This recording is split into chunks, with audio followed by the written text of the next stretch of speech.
একের পর এক নতুন গল্পের আগমন হচ্ছে জি বাংলা এবং স্টার জলসায়। নিত্য নতুন কনসেপ্টের ধারাবাহিকের জন্য বিদায় নিচ্ছে চলতি জনপ্রিয় ধারাবাহিকগুলি। মিত্তির বাড়ির পরে এবার টেন্টের ধামাকাদার গল্প নিয়ে আসছে নতুন আপকামিং ধারাবাহিক, যেখানে নায়িকা চরিত্রে যিনি থাকছেন তাকে প্রথমবার জি বাংলার ধারাবাহিকে দেখা যাবে। যেমনটা জানিয়েছিলাম, জি বাংলাতে আসছে দীপান্বিতা রক্ষিতের নতুন আপকামিং ধারাবাহিক।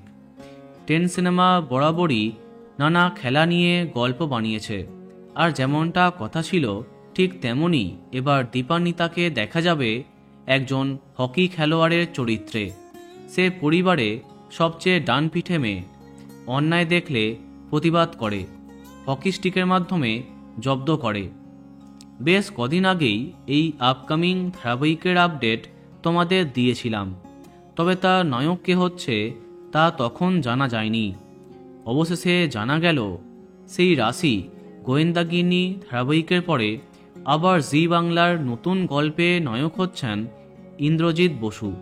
হ্যাঁ, অনেক বছর বাদে জি বাংলাতে নায়ক চরিত্রে তার কামব্যাক হচ্ছে। শেষবার সাথী ধারাবাহিকে কাজ করেছিলেন অভিনেতা।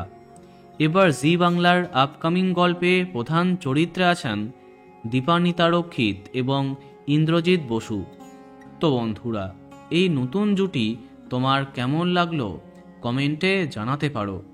আর এই রকমই আরও অনেক ভিডিও পেতে সাবস্ক্রাইব কারেন্ট বস।